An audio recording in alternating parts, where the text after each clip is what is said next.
buenas tardes, porque esta hora es un poco intermedia, ¿verdad? En lo que estamos acostumbrados. Pero lo cierto es que tenemos una actividad realmente muy importante para nosotros, por muchas razones.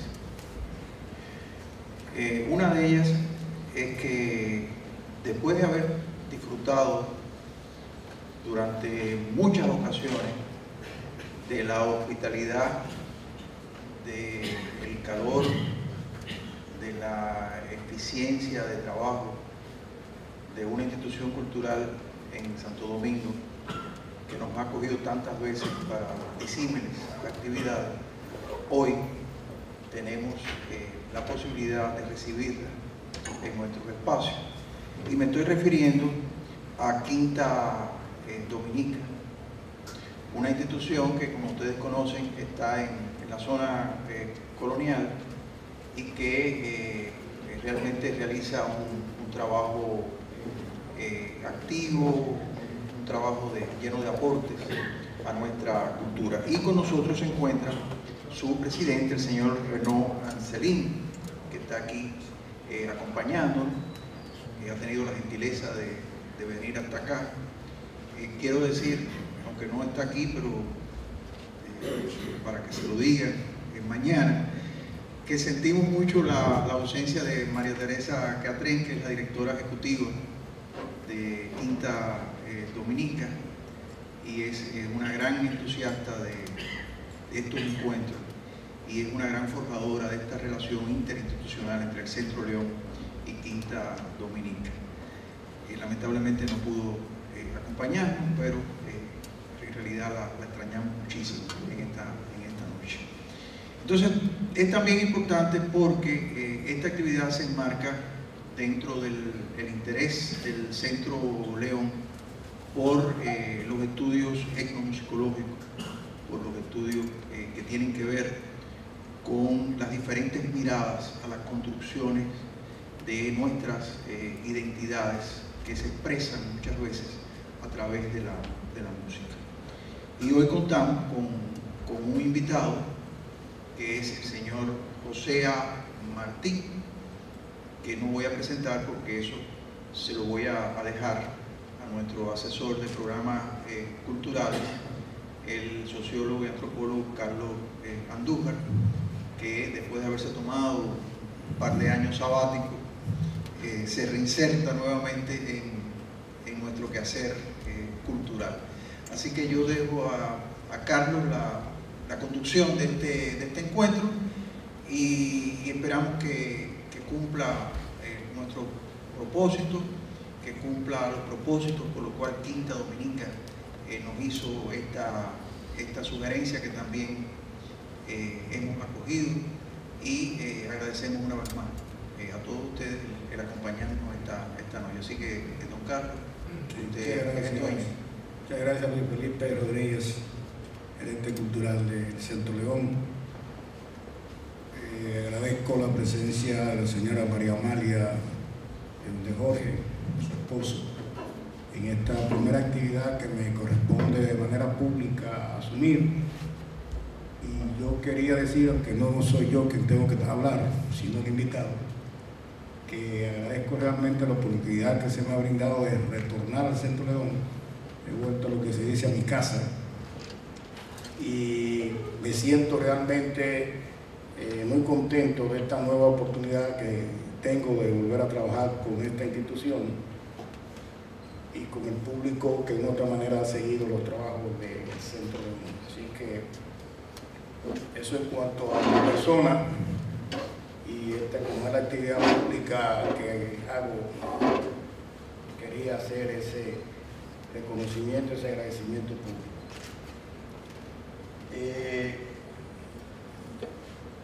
José Martí, a quien conozco hace mucho, pero le decía a Luis Felipe, fuera de cámara, sin que se diera cuenta, es un chisme que lo voy a decir acá, que él no firma José Martí, sino con otros nombres. Entonces, cuando me llegó José Martí, no sabía que era él, que conozco hace 20 años, 30.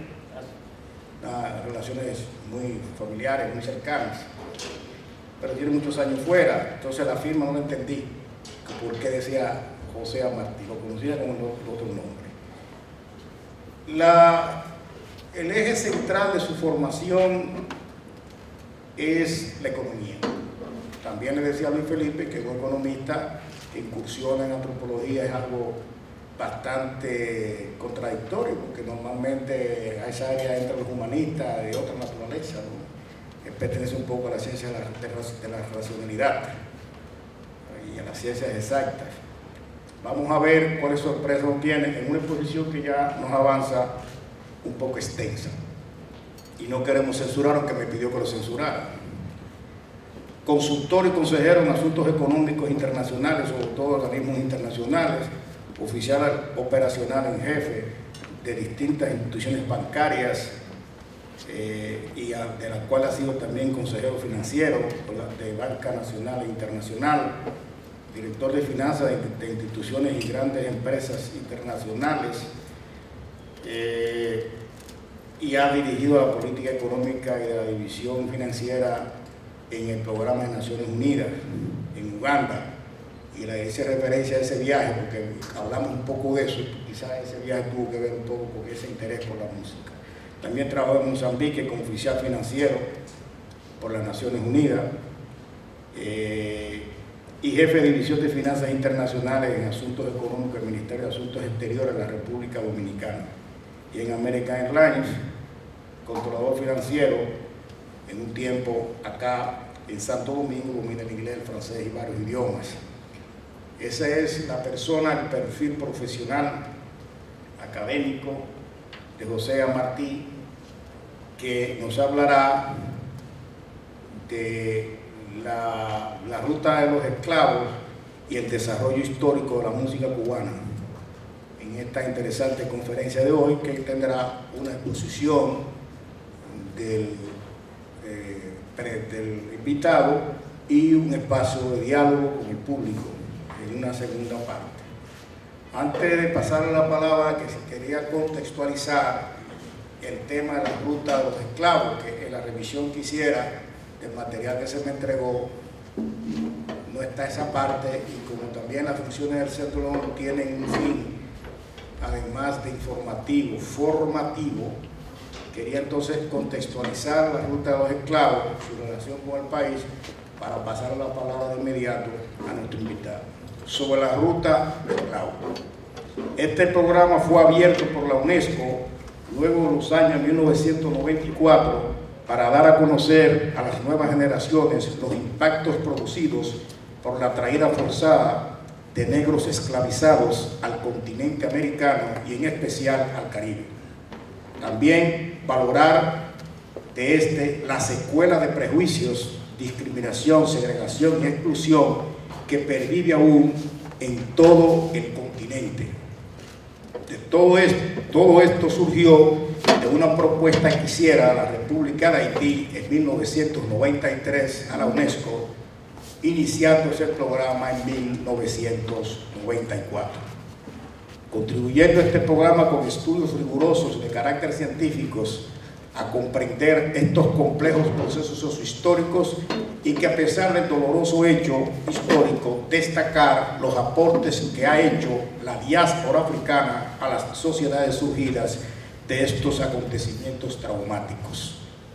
En el 2004 se hizo en el país un encuentro internacional para abordar estos temas, auspiciado por el Comité Dominicano de la Ruta del Esclavo, la UNESCO y la Flaxo Dominicana, con la idea de construir una nueva mirada crítica del pasado, sus procesos y sus nuevos sujetos sociales, y del determinante aporte africano a la configuración, mestizaje y resultados culturales que le son inherentes al mundo americano.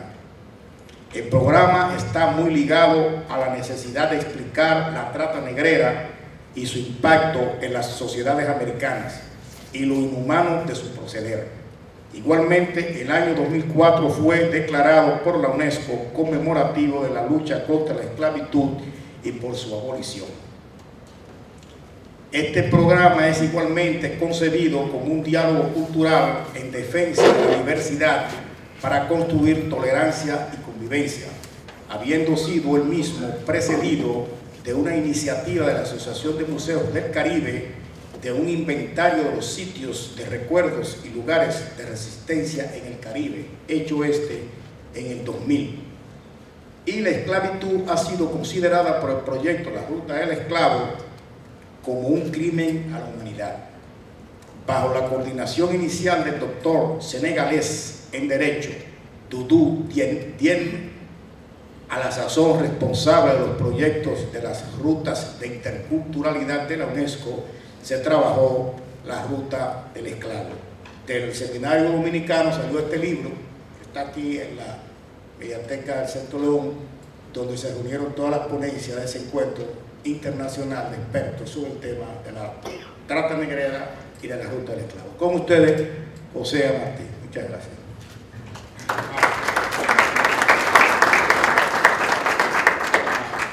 Muchas gracias, es un gran honor para mí, un muchacho nacido en el barrio colonial de la ciudad de Santo Domingo, de estar aquí en la insigne ciudad corazón de Santiago.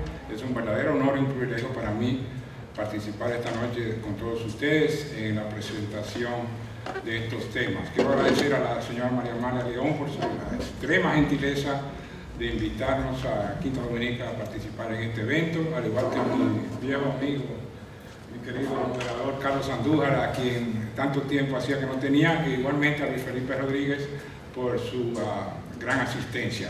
Este tema parte esencialmente de tratar de ligar, por un lado, el comercio transatlántico de esclavos, lo que se llamó la trata negrera, la migración en gran escala forzada de millones de individuos, tratar de ligar eso con el legado cultural, la expresión que dejó estas etnias africanas en suelo americano, y una de ellas fue el desarrollo de estas maravillosas formas de expresión musical que cubren prácticamente todo el continente, desde el delta del Mississippi en los Estados Unidos hasta el Río de la Plata en la Argentina. Entonces el tratamiento, como digo, es de ligar estos dos temas usando el concepto de la transculturación del destacado etnólogo cubano Fernando Ortiz, por medio del cual una tercera cultura surge como producto cultural del entrelazamiento de dos culturas previas.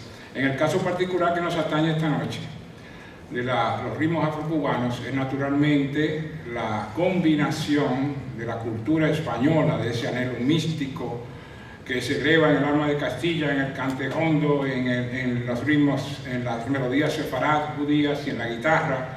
Todo ese acervo cultural se liga con lo que se llama los poderes ocultos de la naturaleza, de la foresta, el tambor africano.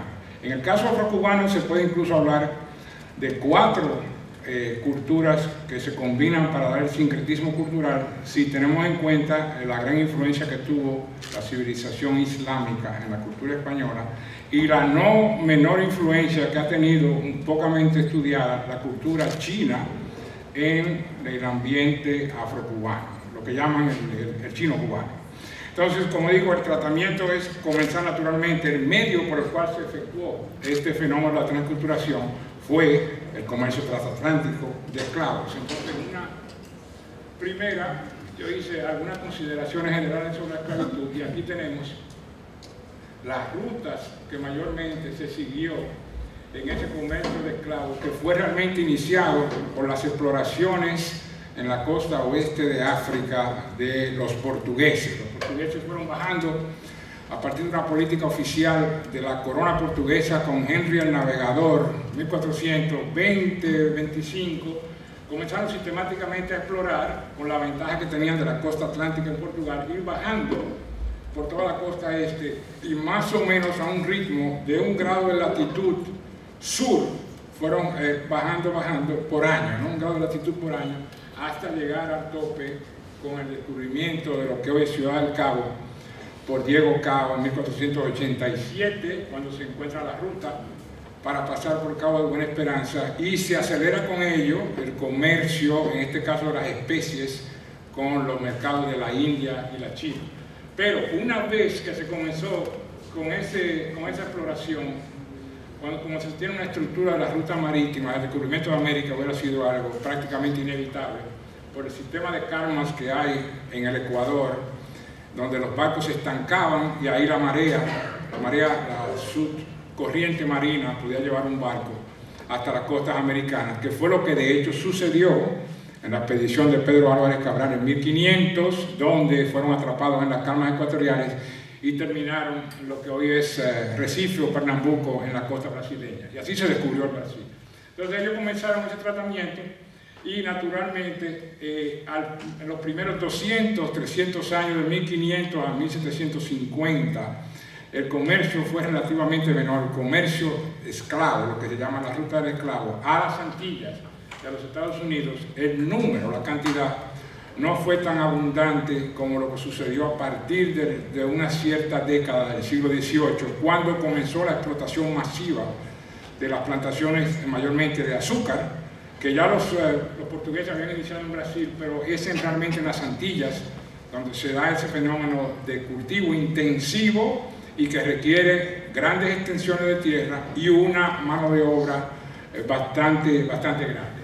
Entonces, todo ese comercio, como digo, afecta las Antillas, la Hispaniola, Cuba en un menor grado, eventualmente la colonia francesa de Santo Domingo, Saint-Domingue, el delta del Mississippi, en la zona de Charleston y toda esa banda del sur de los Estados Unidos, y naturalmente, con la gran ventaja que tiene por la cercanía con las costas africanas, el mercado de esclavos en Brasil, que va a cubrir prácticamente el 50% del total estimado de 15 millones de esclavos que fueron traídos, de 15 a 20, ¿no? Es lo que se da, 15 a 20 millones de esclavos vivos, que llegaron vivos. Ahí hay que descontar probablemente tanto como 20% en el terrible pasaje medio, ¿no? Como le llamaban de Middle Passage, donde cientos de miles, si no millones, murieron por las condiciones desastrosas de la travesía. Pero se da ese caso, y es el caso de las Antillas, donde en el siglo XVIII, voy a hablar posteriormente, comienza ya el gran auge del comercio de esclavos. La segunda parte es la Cuba colonial, naturalmente, y en Cuba, al igual que como sucedió en la Hispaniola, el mercado ya de transferencia de etnias africanas se usaba mayormente para labores domésticas. Muchos de ellos eran los llamados esclavos ladinos, aquellos que ya estaban cristianizados y que hablaban español. Fue el caso de los que llegaron aquí en el año 1500, 1502, 1510. En las Antillas sucedió un fenómeno muy interesante que afectó a Cuba. En el año 1521, dice uno, 1526 otros, en la Hispaniola, aquí en un ingenio de azúcar, hubo una rebelión de esclavos negros, los Gelofes o Waluf, de la Senegambia, la región, la banda sahariana del norte de África, y la rebelión fue tal que el rey, en ese caso era ya Carlos V, dio la orden de que no se importaran más esclavos de esa región, de la Senegambia, lo cual va a tener, en el caso de Cuba particularmente, notorias consecuencias en la naturaleza de la música y la estructura rítmica que va a seguir esta música, porque entonces los portugueses y los españoles y los franceses en menor medida bajaron más a lo que se llama el África forestal, donde domina la estructura de la polirritmia, y comenzaron a importar esclavos de esa región al sur de la Senegambia, que voy a mostrar luego el área donde es. Pero en Cuba, lo que se da mayormente es, por la estructura geográfica que tiene la isla, se puede hablar de dos polos esenciales. Un polo en el oriente, toda la parte, lo que más se asemeja, por ejemplo, con nosotros, esa parte amarilla ahí es fundamentalmente rodeada de montañas, lo cual crea un cierto aislamiento en las poblaciones, y las culturas se desarrollan en un contacto más primario con la tierra, y la orientación cultural es hacia el Caribe por la posición geográfica que tiene, muy influenciado, como vamos a ver más tarde, por la cultura musical que se va a desarrollar en la colonia francesa de Saint-Domingue, lo que es Haití.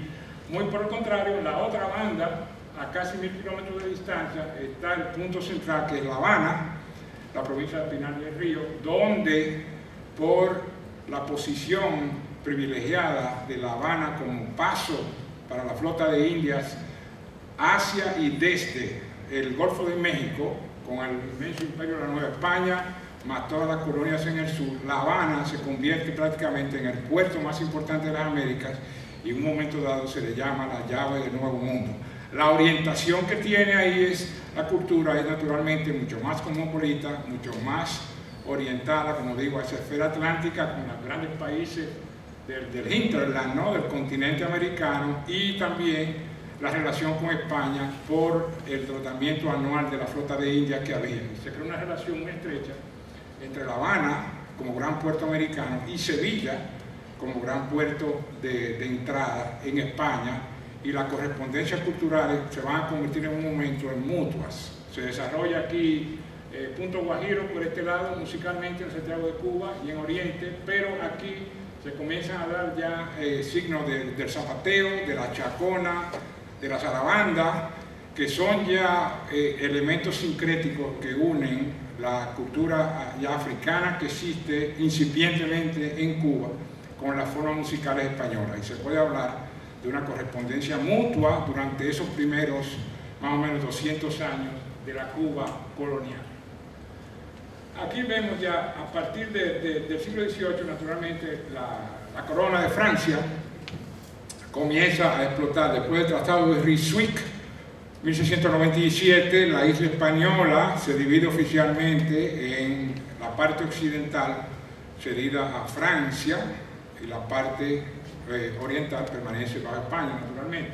Y aquí los franceses comienzan un cultivo intensivo y una explotación intensiva en azúcar, en cacao, en algodón y en café, y comienzan a importar a partir de 1720, 1730, la Compañía Francesa de Indias comienza a traer masivamente esclavos que por la naturaleza brutal del trabajo en el ingenio tienen un promedio de vida quizás de 3, 4, 5 años, lo cual crea las condiciones para traer sucesivamente más importación de esclavos africanos, lo cual contribuye también a preservar una estructura cultural primaria muy todavía teñida de africanismos, porque las generaciones no tienen tiempo para irse desarrollando sobre el suelo. Muy por el contrario lo que sucede en los Estados Unidos, donde la importación de esclavos en un momento fue importante, pero el norteamericano del sajón se dedicó a cultivar ese esclavo generación tras generación,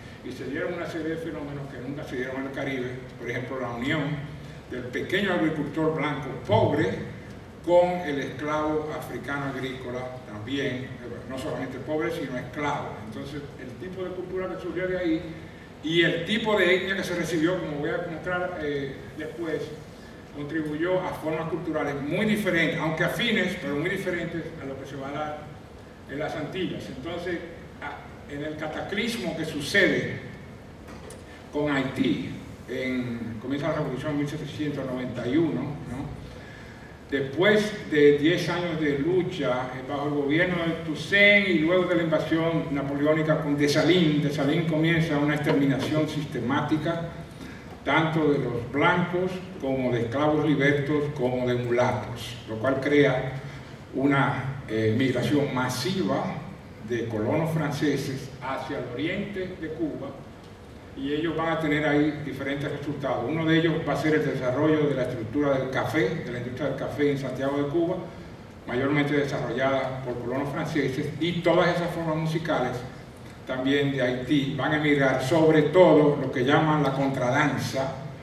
La contradanza francesa es una derivación del country dance inglés, y es una danza que era un producto patrimonial ya de la naciente burguesía, tanto en Inglaterra como en Francia. No tiene esa estructura cortesana del minuet, por ejemplo, que se bailaba en los palacios, sino una condición más popular, y es una danza mucho más liviana y con más movimiento. Esa contradanza eventualmente se va a convertir en la danza cubana, y va a ser llamada, creo, también en Cuba la tumba francesa, ¿no?, para indicar los orígenes que tiene. Y de esa contradanza y danza van a surgir algunos de los géneros musicales más importantes que hoy asociamos con Cuba. Entonces esa inmigración va a ser muy importante. A su vez, cuando Napoleón invade España en 1808, el gobierno cubano, ¿no?, va a tomar también cartas en el asunto y expulsa a la mayoría de los colonos franceses y toman la ruta hacia la Nueva Orleans, en el delta del Mississippi, y ahí van a crear también una cultura creol muy influenciada por los ritmos haitianos, incluyendo la práctica hasta hoy día del vudú, como le llaman, que es una versión del vudú. Esta revolución haitiana también va a crear muchas condiciones culturales muy importantes en Cuba, y la terrible amenaza de una posible situación similar a Haití en Cuba va a determinar la política cultural, demográfica, social de todo el gobierno de la corona española en Cuba durante todo el siglo XIX. Es muy difícil de uno vislumbrar el terror que causó en todo el continente americano. Jefferson y Madison estaban aterrados de que condiciones como Haití se pudieran dar en los Estados Unidos. Simón Bolívar igualmente, cuando hablaba de los esclavos, siempre hacía referencia a ese fenómeno haitiano. Entonces esto determinó en gran medida, como digo, cuál va a ser la política que le va a seguir las Antillas y todo el continente americano con respecto al impacto y consecuencias de la revolución haitiana. Aquí, hablando comienza ya una de las primeras figuras, este es Luis Moreau Gottschalk, un gran músico norteamericano, nacido en New Orleans, un producto neto de esa cultura creol que se va a desarrollar en la Nueva Orleans, muy influenciado por lo que dije, la música de la colonia francesa de Saint-Domingue. Gottschalk fue un virtuoso del piano y aprovechó su estatura internacional como pianista para visitar reiteradamente las Antillas, y tiene obras realmente maravillosas. La Bambulá, que es la danza para los negros, fue realmente la primera pieza que se tiene idea que tiene ese componente afro en una cultura, en un sonido ya de tipo concertista europeo, pero tiene también grandes obras, una de ellas, Recuerdos de La Habana, que es realmente un principio ya utilizando los elementos de la habanera, pero una que me encanta a mí, mi favorita, son Recuerdos de Puerto Rico, con la famosa Marcha de los Jíbaros, que realmente es una estructura armónica y melódica extraordinaria. Gottschalk tuvo una vida muy variada, tiene cientos de piezas y casi todas han sido editadas, y en ellas se nota ya la influencia, no solo de Haití, sino lo que va a ser el desarrollo musical de habanero durante el siglo XIX, y lo que posteriormente, a fines del siglo XIX, se va a convertir en el ragtime primero y eventualmente en el jazz con los elementos del blues. Todas esas cosas, cuando se oyen sus piezas de piano, se pueden notar esas influencias. El auge cúspide del comercio, como digo, en Cuba fue durante el siglo XVIII, siglo XIX. Cuba tiene una particularidad, y es que de los aproximadamente 800.000 esclavos que se estima fueron enviados a Cuba, más del 90% lo fueron a partir de 1790. Naturalmente, una de las grandes ventajas de eso fue que al eliminarse ese gran competidor que era la colonia francesa de Saint-Domingue, la industria azucarera repunta de una manera extraordinaria, ya unida al interés que ya comienzan a manifestar los Estados Unidos, los nacientes de Estados Unidos. Comienzan inversiones en maquinarias, en estructuras bancarias, en técnicas de manejo, en técnicas de explotación de los suelos, y comienza, como digo, esta abundante producción azucarera y la inmigración masiva de esclavos, que va a ser mayormente de naturaleza ilegal. Inglaterra, luego de haber sido la gran potencia esclavista durante el siglo XVIII, eventualmente hubo ese fogonazo descubierto por David Ricardo en los principios de la economía política, donde él determinó que un hombre libre asalariado producía más que una mano de obra esclava. Y con la invención de la máquina de vapor se dan las condiciones para pasar de supremo esclavista a supremo agente de libre cambio y de promoción de ese mercado libre de trabajo, ¿no? El trabajo asalariado. Y los ingleses son los que en 1807 abolen oficialmente, eliminan el comercio de esclavos, seguido por los Estados Unidos en 1808. Los Estados Unidos ignoraron, lo declararon ilegal, pero el comercio continuó llegando, y de ahí a la emancipación de los esclavos por Lincoln, aproximadamente 50.000 esclavos llegaron a los Estados Unidos. Pero en Cuba, como digo, fueron cientos de miles. En un momento dado, el gobierno inglés trató de persuadir al rey Fernando de España, le dieron 400.000 libras esterlinas de la época para que eliminara el comercio. El rey dijo, encantado de la vida, tomó los 400.000, lo gastó y el comercio siguió tan campante. Entonces ahí comenzaron a llegar en masa, sobre todo a las regiones centrales de La Habana y de Matanzas, lo cual va a tener también un gran impacto para las formas musicales afro-cubanas que se van a dar en esas áreas. Oriente todavía permanece bajo el sistema de esta cultura relativamente agrícola y bajo la influencia de la cultura cafetalera en Santiago de Cuba. Aquí ya comenzamos con las raíces comunes y diferencias entre la música afro-norteamericana, que era una comparación que yo quería hacer, y los afro-cubanos. Es muy importante en la ruta del esclavo de qué parte de África llegaron las etnias a tal país, en qué número llegaron y en qué tiempo llegaron, cuál fue el periodo en que llegaron. Sobre todo la última parte, aquellos que llegaron primero sentaron cuál iba a ser la dirección cultural que iba a seguir esa etnia y las etnias posteriores. En el caso de Estados Unidos con Cuba, hay una distinción esencial entre el África sahariana y el África forestal. El África sahariana es toda esa banda que luego voy a mostrar, de Senegal como el límite sur y la Gambia, lo que llaman la Senegambia, y a partir de ahí hay una franja que va desde el Océano Atlántico hasta el Mar Rojo, en los bordes de Arabia Saudita y de Somalia, y en toda esa franja hubo hasta el día de hoy un tráfico de esclavos muy intenso hecho por los árabes. Hay que recordar que incluso hoy en Mauritania y en el Sudán la esclavitud todavía es legal, y hay un gran movimiento ahí, Boko Haram, que se robó las 200 niñas hace un mes. Todas esas niñas fueron vendidas en ese mercado de esclavos. Entonces, ahí se da esa distinción. El Sudán es un término en árabe que significa tierra de negros, el Al-Sudán.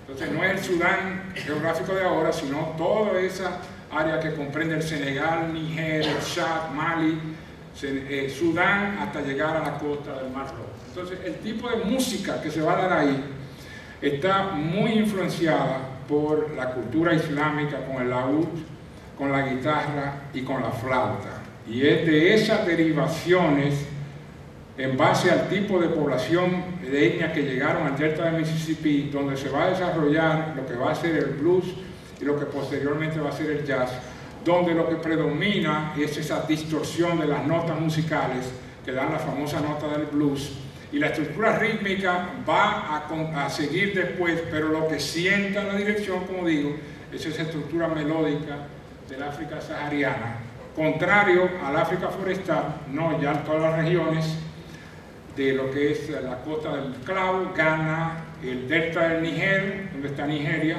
y más abajo sobre todo la foresta del Kikongo, del Congo, donde por la abundancia forestal lo que predomina es la madera, el palo, y la forma musical que surge es la polirritmia, el tambor, que va a predominar esencialmente en lo que va a ser la estructura futura de la música cubana.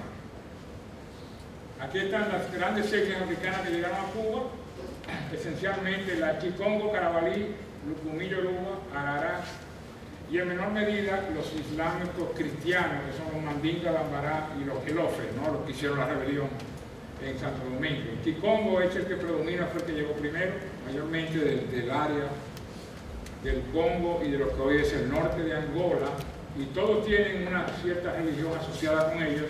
En el caso de Kikongo es el Palomonte y el Gangá, no esta estructura, el caldero del Gangá, donde se llevan huesos de muertos, y ahí, sí, de antepasados, y ahí se crea toda una estructura religiosa.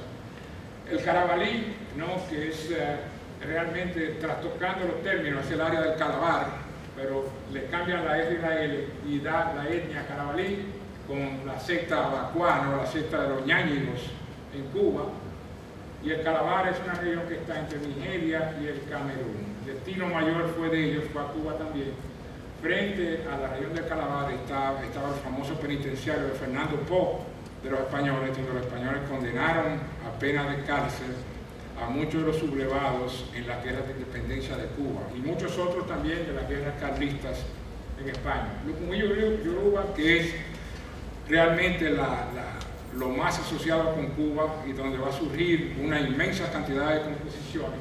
Y naturalmente la religión ahí es la santería, el toque de santo, con Ochun, Yemayá, Changó y todos esos dioses, muy expandida en la Hispaniola y en Puerto Rico y en la ciudad de Nueva York. Y ni hablar en Cuba, donde esencialmente es un país, si me preguntan a mí, santero.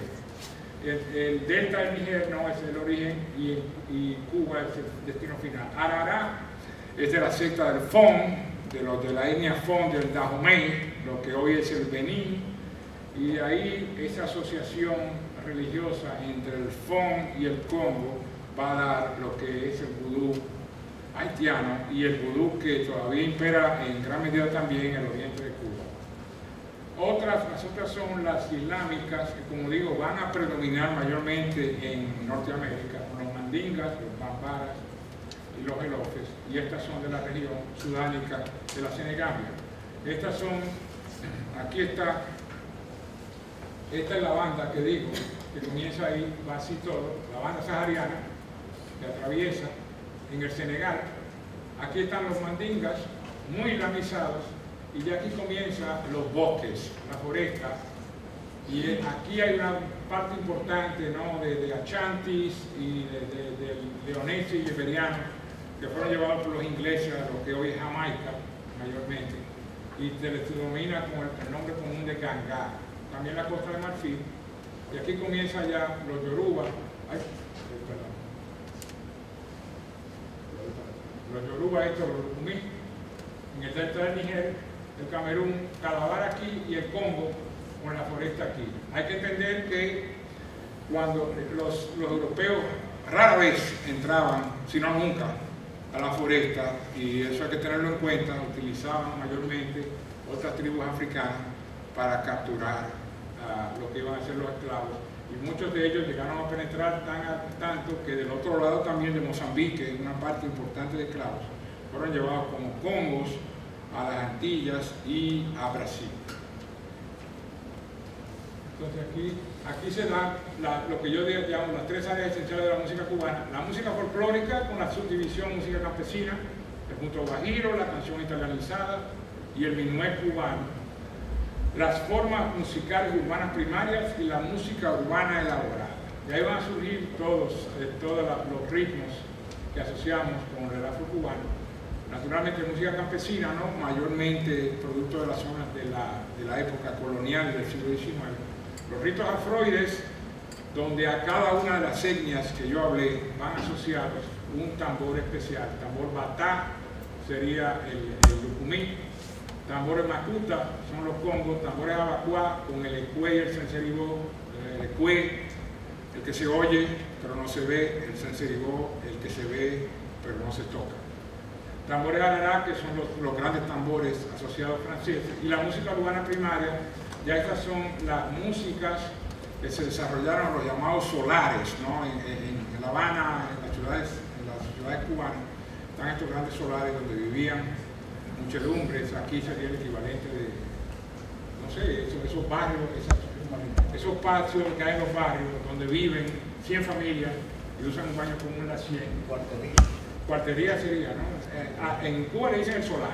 Y Cabrera Infante, el gran escritor cubano, habla mucho de esa cultura que se llama el solar.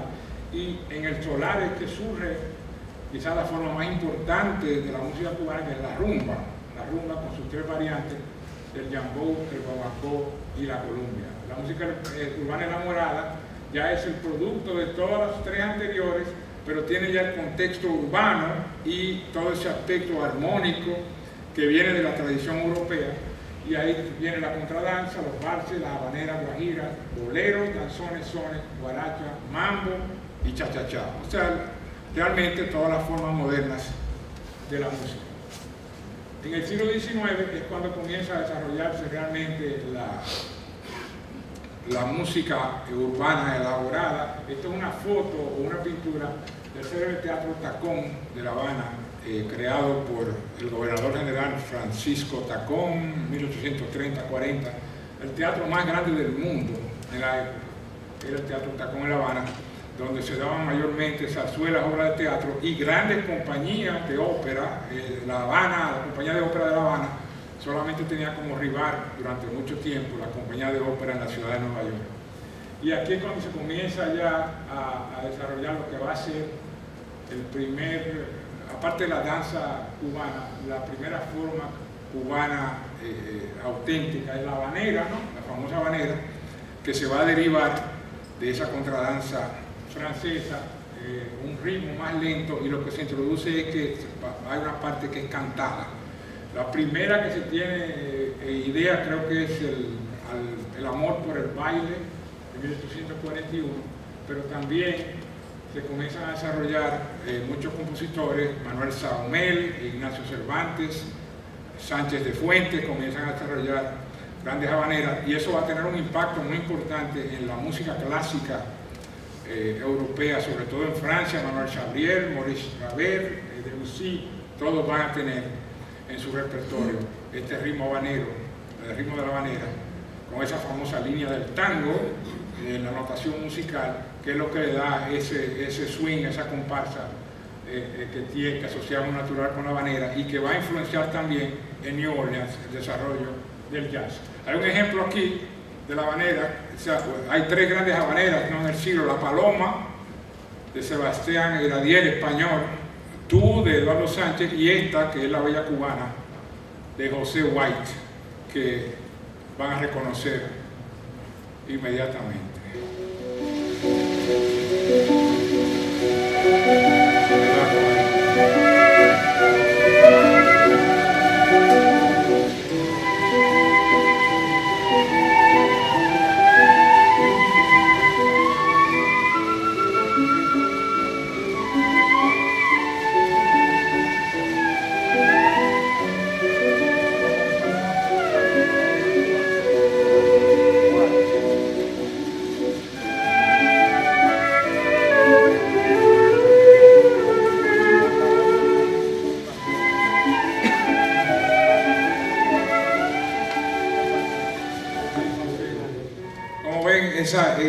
Tiene esa melodía nostálgica, hace inmediatamente a todos los cubanos, inmediatamente comienzan a pensar en Cuba.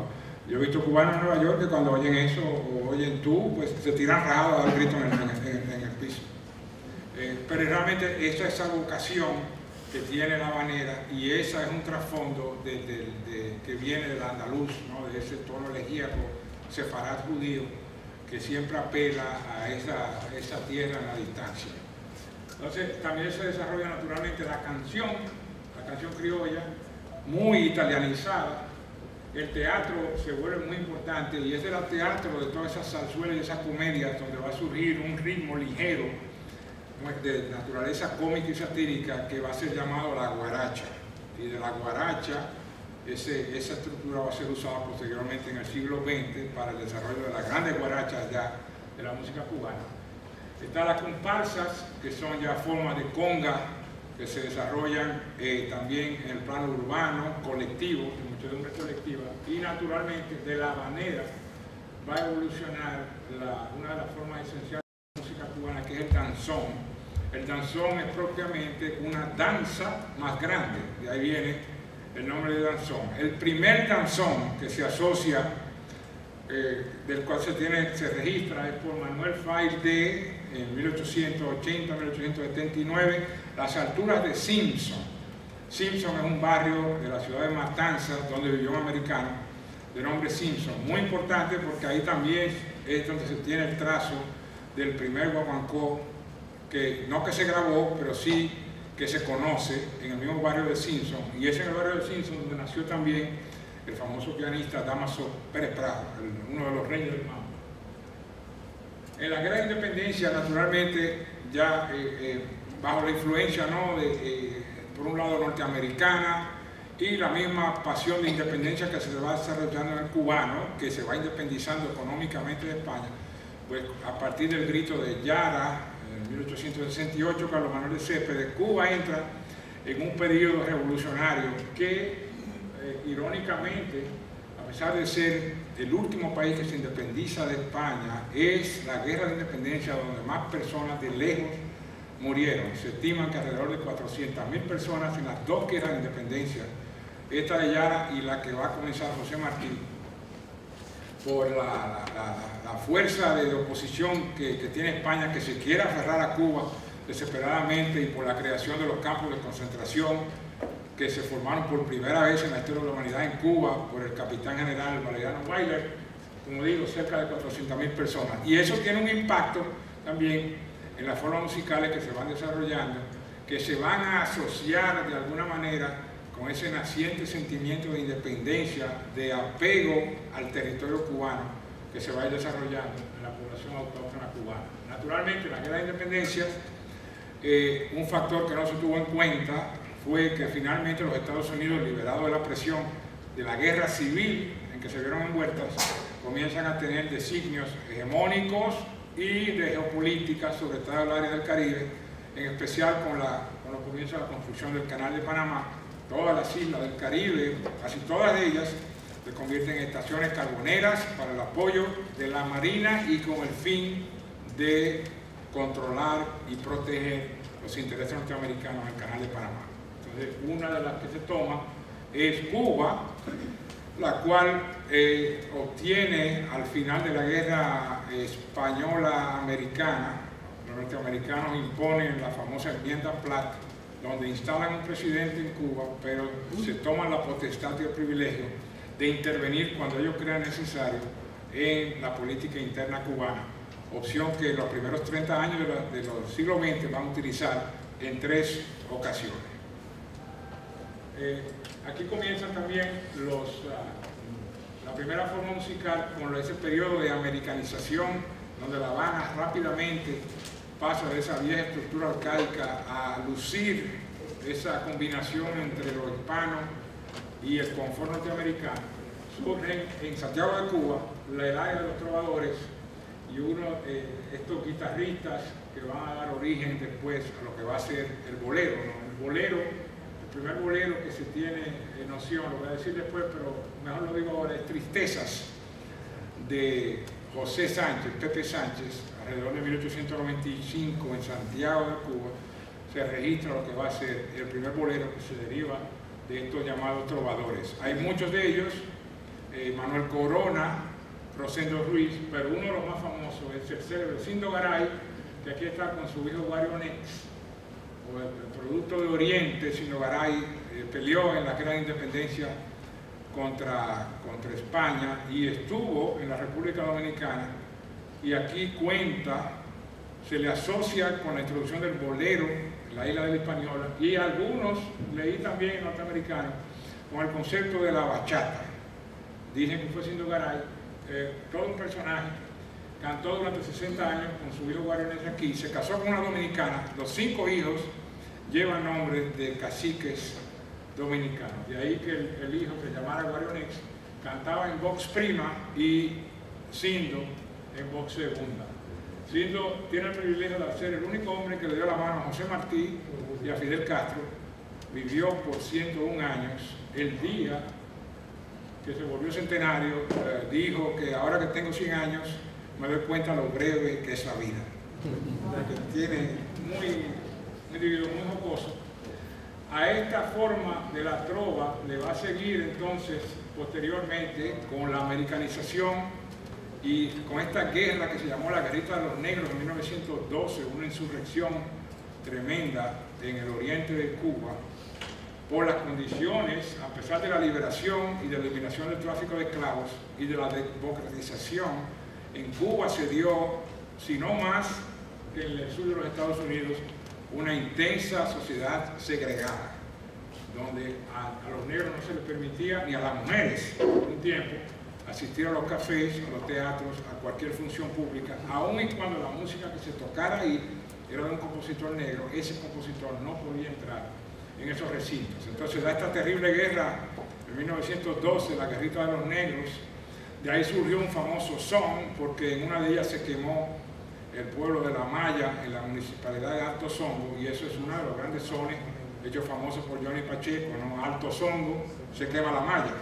Entonces aquí, como digo, comienza lo que se cree fue esa migración que se dio a raíz de esa guerra y se crea el son habanero eventualmente. Digo son habanero porque esa es la forma musical donde esta estructura tomó más auge en todas esas zonas, el área de los muelles de La Habana, los lupanares, ¿no? Esta música tiene la particularidad, tanto en Río de Janeiro como en Palermo, Buenos Aires, como en Storyville, en New Orleans, siempre se desarrolló en esos lugares asociados con mala muerte, prostitución, delincuencia. Parece ser que ese tipo de audiencia necesita realmente una forma musical de ritmo vital, y se da esto con el son habanero, donde se crea la famosa estructura primero de 6, con esto que se llama aquí la marímbula, o la botijuela, que viene a ser el antecesor del contrabajo, lo que va a ser el contrabajo. El bongo, que es una invención netamente cubana, tiene naturalmente la influencia afroide, pero es una invención cubana. Las maracas, la clave, elemento esencial también de la música cubana, la guitarra y el 3. Entonces este es Carlos Godinez, que fue el fundador del Sexteto Habanero. El 3 también viene a ser la cubanización de la guitarra española con las 3 doble cuerdas ahí. Entonces aquí también hay un ejemplo muy famoso del son, y no veo la parte de la rumba cubana todavía, pero creo que eso no está aquí, porque no lo tenía en orden. Pero hay el que llaman échale salsita, si lo puede poner, que es el número 4.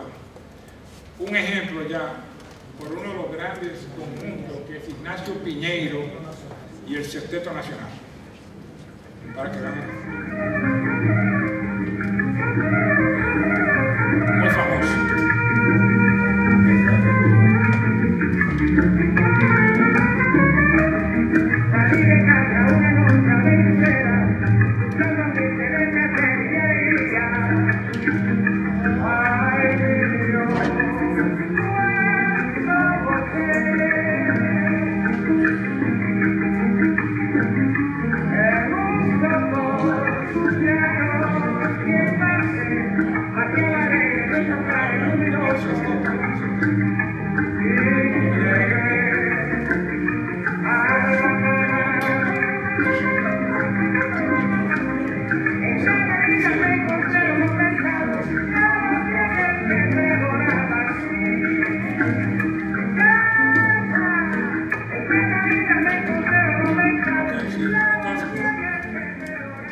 El son va a tener, primero esas 2 líneas, 2 versos, donde el cantante, el solista va hablando, y eso es lo que llaman ese canto melismático, ¿no? Una serie de notas en una sola vocal, y siempre parece como que cada cual está por su lado. El bongo a todo lo que da tocando, el 3, la guitarra como un instrumento de percusión marcando el ritmo, pero el son es lo que realmente, primero va a cubanizar mucho más el danzón, y esa clave, la que va pa, pa, pa, pa, pa, eso es lo que mantiene la unidad entre la estructura de la melodía y la polirritmia. Esa clave mantiene como dentro de una camisa de fuerza el ritmo y mantiene la cohesión del conjunto. El conjunto, primero son sextetos, y con la agregación de la trompeta se forman los famosos sextetos, el Sexteto Habanero, que todavía creo que está tocando, y este Sexteto Nacional que oímos, que introdujo al gran Lázaro Herrera como trompetista. Y en el habanero, el primero fue otro célebre, Félix Chapotín, de Chapotín y sus estrellas, como trompeta. Entonces el son va a ser reconocido ya en los años 20 como realmente la forma esencial, el mayor producto de exportación musical de Cuba, y va a tener un auge extraordinario tanto en Santo Domingo como en Puerto Rico. En Santo Domingo creo que se asocia con el Solar de la Piedra, en la zona colonial, la General Cabral, en ese solar que está ahí abajo, donde había también lupanares y sitios de mala muerte. Ahí comienza el son y va subiendo por Santa Bárbara hasta llegar a la zona de Borojol. Y en el hoyo ahí se comienzan a desarrollar los conjuntos de son dominicanos. Una gran tradición, tan buena, yo diría, como la cubana. Después el otro, ¿no? En el periodo de la danza de los millones, pues, o todavía aún más famoso, es el trío Matamoros, del cual tengo un ejemplo de dónde son los cantantes. El Matamoros forma este trío de 2 guitarras con maracas solamente y una estructura mucho más lírica y una música más sofisticada que ese sonido agresivo que tienen los septetos en La Habana. Esta es la forma oriental, ¿no? Con una forma detrás de cafetal, ¿no? No de Ingenio de Azúcar, sino de la melodiosidad y el jardín tropical, que es un cafetal. Y Matamoros realmente es un poeta de la canción. Si hay uno, sí, Pablo, si quieres, ¿de dónde son los cantantes?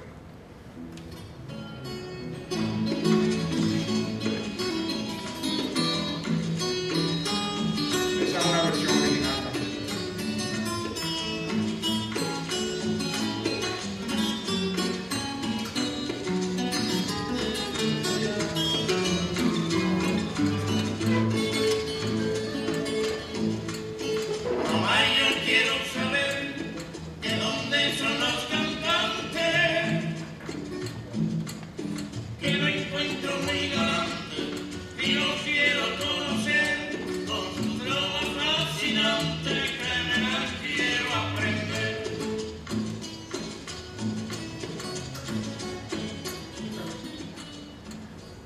¿De dónde serán? ¿No? Son de La Loma, pero cantan en llano. Son de Santiago de Cuba, pero cantan en La Habana. Mayormente es lo que quiere decir. A Miguel Matamoros se le atribuye lo que yo creo que es el bolero son por excelencia, realmente, que es Lágrimas Negras, con esa maravillosa lírica, ¿no? Aunque tú me has dejado en el abandono, aunque ya han muerto todas mis ilusiones, en vez de maldecirte con dulce encono, en mis sueños te colmo de bendiciones. O sea, realmente una poesía que parece un soneto renacentista español, ¿no? de gran belleza y con ese toque popular, pero a la vez melodioso y profundo.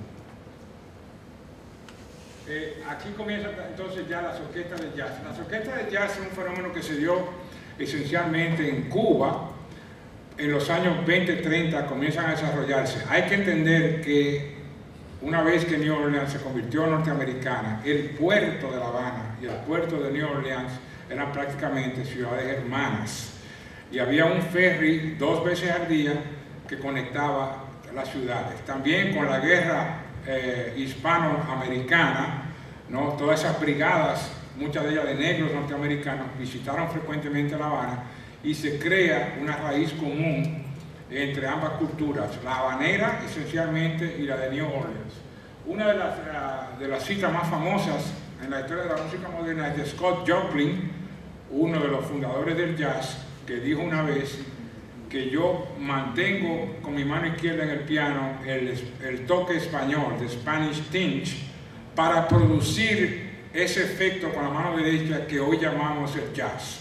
Entonces aquí ya hay una declaración tanto de Scott Joplin como de Buddy Borden, como de W.C. Handy, el compositor de St. Louis Blues y de Memphis Blues. También tienen esa célebre línea del tango que venía de la habanera, ¿no? Que se le llama el toque hispánico, está en el origen de muchos de los grandes blues norteamericanos. Y en La Habana se comienzan a desarrollar las orquestas de jazz utilizando la paila por un lado, pero también la batería norteamericana, y las orquestaciones realmente tratan de imitar las orquestas de jazz norteamericanas. Muchas de estas orquestas de jazz en Cuba van a ser orquestas de blancos y van a tocar en cabaret y nightclubs donde no se permite la presencia de individuos de negros.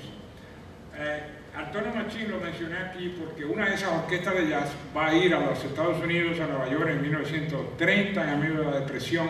Es la orquesta de Donna Piazzu, y Antonio Machín va a provocar una verdadera revolución en los Estados Unidos con su versión del manicero, de Peanut Vendor, que crea un revuelo en el Palace, en la 47 Broadway de New York City, y se genera entonces este periodo que se va a llamar la locura de la rumba, de rumba craze.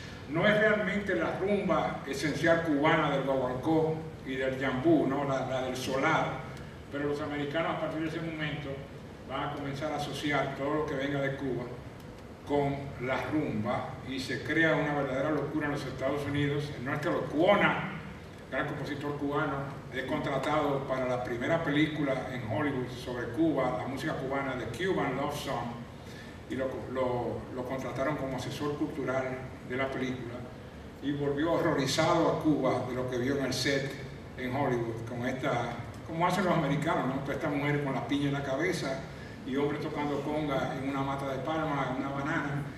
Lo que Hollywood entiende siempre que son los hispanos, y Lecuona realmente quedó traumatizado por el resto de su vida con eso. Otra fue la gran orquesta de Javier Cugat, también español, que fue la orquesta de planta en el Gran Hotel Waldorf Astoria en Nueva York, pero que a pesar de tocarlo con un ritmo muy diluido, todas las afro-cubanas, la ejecución era verdaderamente impecable y contribuyó mucho a continuar la popularidad de la música cubana en los Estados Unidos. Arcano y el danzón, Arcano hizo una maravilla, Antonio Arcaño, Arcaño, tiene mucha importancia también en el desarrollo porque va a crear lo que se llama el danzón mambo, de donde se va a derivar eventualmente el mambo de los 50. Yo tengo un ejemplo musical aquí, muy importante, de las orquestas de jazz, que es Bruca Manigua, cantado por Miguelito Valdés, ¿no? Mr. Babalú, con la orquesta del Casino de la Playa, que era una de las grandes orquestas de jazz, donde van a ver que la melodiosidad es más o menos jazzeada, pero la estructura y la lírica es completamente afroide. Vamos a poner esa. Y para que oigan la lírica, muy importante.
Ahí tienen el ejemplo, ¿no? De la orquestación es realmente tomada de las orquestas de jazz de Fletcher Henderson, de Duke Ellington, pero muy importante, Bruca Manigua, esa grabación del 37 de Miguelito Valdés, Mr. Babalú, la lírica es realmente una expresión ya del sentimiento de nacionalidad cubana, utilizando lo que llaman el español bozar. Yo soy Carabalí, negro de nación, pero no de la nación de la etnia africana, de la nación cubana. Sin libertad no puedo vivir, Mulendi acaba con mi corazón, el blanco acaba con mi corazón, cuerpo dan fuirí y me está destruyendo el cuerpo. Entonces en esa lengua que utilizaban en los solares, Miguelito Valdés logra dar, como digo, un primer ejemplo de lo que va a ser la nacionalidad afro-cubana en la música. El otro es el danzón mambo de Arcano, donde también quería mostrar el ejemplo. ¿Dónde está aquí? ¿Se perdió? Bueno, eso no lo tengo aquí. Era un ejemplo del mambo. No lo tengo aquí en la lista. O sea que ahí se lo voy a leer, se los debo. Esta es el ejemplo, esta es la orquesta Casino de la Playa. Sí, y todo blanco en ese caso. Solo Miguelito Valdés era más o menos, era mestizo, ¿no? de madre india, yucateca y del padre blanco. Y detrás está el cerebro del Casino de la Playa en el área de Marianao, en Cuba, que fue durante la época de americanización una de las extensiones que se hizo del área del Vedado hacia el área de Marianao. Y aquí es Javier Cugat, Javier Cugat, y Miguelito Valdés, que formó parte de la orquesta también de Javier Cugat. Célebre, como digo, por largo tiempo, por orquesta de planta en el barrio Factoría.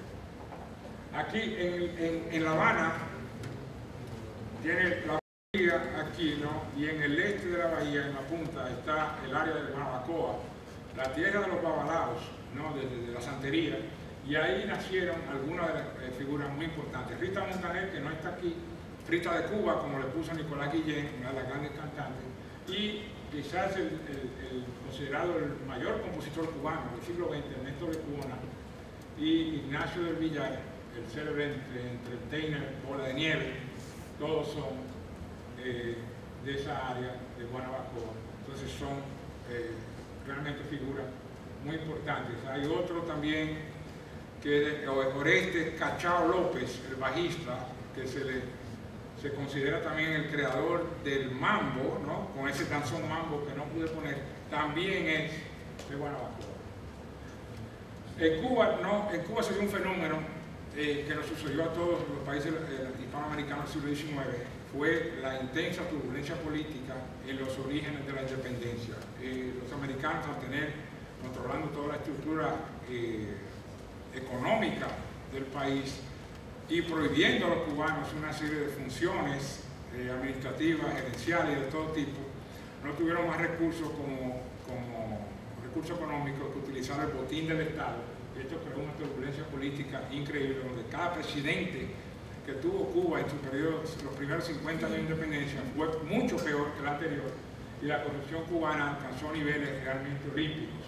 Una gran turbulencia que detuvo el desarrollo cultural y musical de Cuba fue aquella que sucedió desde Machado y todo el periodo de caída de Machado. Pero al final de los años ya 30, 36, 37, comienza un nuevo impulso con la creación de los conjuntos, y aquí viene el gran Arsenio Rodríguez, que para mí es una de las dos grandes figuras de la música cubana del siglo XX. La otra es Benny Moré, pero Arsenio Rodríguez cambia completamente la estructura tanto del son y la creación de lo que va a ser el conjunto. En el conjunto, Arsenio va a introducir la tumbadora como elemento rítmico, el piano también, no solamente como elemento melódico, sino elemento rítmico, ¿no? Como cuando hacen tan, tan, tan, tan, tan, tan, tan, tan, va como ritmo ahí el piano. Y va a agregar a una trompeta, dos trompetas más, aumentando de tiempo y de intensidad esa parte del son que se llamaba el montuno, ¿no? Cuando el solista va cantando por el aire y el coro va en estribillo repitiendo una frase, ¿no? Algo que todos sabemos. Arsenio la extiende con esta sesión de trompeta que reproduce el montuno del solista con el coro, y con eso le da un gran impulso a la música. Las grabaciones que se tienen de esa época, por estar sometidas al límite de los 3 minutos, no dan realmente idea de lo que era estar en una fiesta con los conjuntos estos, Arsenio Rodríguez, Cuba Habana, el conjunto Casino. Eran realmente demostraciones espectaculares, tanto de música como de baile. Y muchas de ellas se hacían por sesiones radiales, utilizando la CMQ cubana, Radio Progreso, Suarito, toda una serie de emisoras que se oían diariamente aquí en la República Dominicana. Mi papá siempre oía la CMQ de Cuba para todo lo que fuera música. Entonces Arsenio le da ese gran impulso, tiene alrededor de 700 a 800 composiciones, ciego desde niño por una patada que le dio una mula que le hizo perder la vista. Y yo tengo un pequeño ejemplo nada más aquí, que es No he visto a Caridad, para que oigan lo que es esa versión con las trompetas, ¿no? Que él introdujo.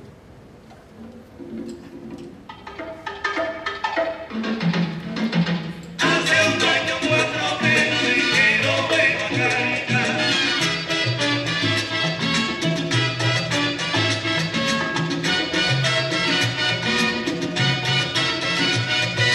Hace un año 4 meses que no veo a Caridad. Yo no sé dónde se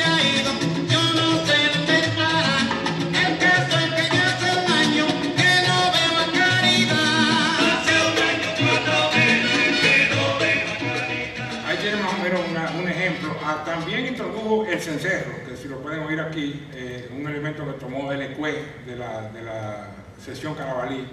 O sea que estamos hablando de tumbadora, piano rítmico, sesión de trompeta y cencerro, lo que asociamos hoy modernamente incluso con la salsa neoyorquina y puertorriqueña. Entonces es muy importante, Arsenio, el día, tiene una anécdota conmovedora para mí, el día en que el médico le informó, porque tenía la esperanza de que iba a volver a ver, el médico le dijo, usted no va a volver nunca más, generó una de las canciones más hermosas del repertorio cubano, La vida es un sueño, compuesta el mismo día bajo esa inmensa tristeza que le dio, y realmente es alguna que yo aliento a ustedes a buscar, porque la lírica es completamente desgarradora y conmovedora. Esta es, en este sello, Tumbao Classics, esto no se ve muy bien, pero estas son fotos originales. Este es el conjunto de Arsenio Rodríguez, donde algunos de los grandes trompetistas están aquí. Por aquí está Félix Chapatín, y este aquí es Alfredo Chocolate Armenteros, que todavía está tocando en Nueva York. Esta foto es más o menos del 48, y este es Arsenio aquí en el medio. Y este sello, el Tumbao Classics, editado en Barcelona por Jordi Pujols, tienen alrededor de 130, 140 títulos. Cualquiera que vea y esté interesado en la música, es realmente un repertorio sin par de toda la música de 1920 hasta los años 60 cubanos, con todas las grandes orquestas. Y las fotos en cada CD son verdaderas obras de arte también. Siguió, como digo, otro periodo con la colección en Cuba, durante los gobiernos de Grado San Martín, Pío Carras. Los escritos del profesor Juan Bosch son realmente extraordinarios. Creo que en el volumen 35-36 de su obra completa están los escritos de La Habana, y ahí Bosch narra algunas de las historias de corrupción que se dieron en Cuba, y cada una es más increíble que la otra, hasta el punto de que el secretario de Educación una vez, José Alemán, envió 4 camiones al Banco Nacional de Cuba, lo llenaron de pesos y de dólares y se fue a Miami con alrededor de 30, 40 millones de dólares de la época, y nadie en Cuba dijo nada. Se desarrollaron los grandes programas radiales. Uno de ellos fue la Corte Suprema del Arte, que aquellos que recuerdan a Pildorín, aquí fue más o menos una copia, donde iban cantantes aficionados, y si el cantante era muy malo, salía un diablito con una campana y lo mandaban. Siempre recuerdo eso. Entonces muchos de los grandes cantantes en Cuba surgieron de esa Corte Suprema del Arte, entre ellos Olga Guillot y Elena Burke. Aquí se comienza a desarrollar también una variante. El bolero cubano, como digo, comenzó con Tristeza de Pepe Sánchez, y durante los años 20-30 se comienza a desarrollar el bolero ya propiamente orquestado cubano, con la composición de Nilo Meléndez, Aquellos ojos verdes, probablemente el único bolero que un hombre le compuso a otro hombre, pero se convirtió en un éxito completo internacional. También Cole Porter, el famoso compositor norteamericano, crea en la orquesta de Javier Cugat el Begin de Begin, la célebre melodía, ¿no? Él incorpora eso y se genera un tipo de bolero que es el bolero Begin, que mucha gente va a imitar. Esa línea melódica fue también Nilo Meléndez, que era pianista de la orquesta de Javier Cugat, quien la incorporó en esa pieza. Y ahí van a salir grandes composiciones, quizás las más famosas son Perfidia y Frenesí de Fran Domínguez, son boleros Begin. Pero en Cuba también se comienzan a desarrollar una serie de boleros, Nosotros de Pedro Junco, que todo el mundo conoce, Quizás, de Osvaldo Farré, Dos Gardenias, de Isolina Carrillo, toda una serie de boleros. Pero el bolero se va a transformar completamente con la incorporación de lo que se va a llamar el movimiento del feeling. El feeling lo pusieron así mismo en español, de la palabra feeling, para tocar con sentimiento. Es un bolero íntimo, realmente de nocturno, no muy asociado con la fiesta, y no para ser bailado como el bolero orquestado, sino más bien para una transmisión de sentimientos. Y con el célebre bolero Contigo en la Distancia de César Portillo de la Luz, el bolero se transforma y se genera este movimiento del feeling que surgió en el callejón de Jazmel, en el barrio de Cayo Hueso, en La Habana. Yo tengo un ejemplo aquí, que es mi mejor canción, por uno de los grandes compositores, el gran José Antonio Méndez, compositor de La Gloria Eres Tú. Pero este a mí me gusta incluso más. Y esta está interpretada por José Antonio Méndez. Esto es todo íntimo, guitarras. Te ofrecerán las mayores riquezas, alabarán con creces tu belleza,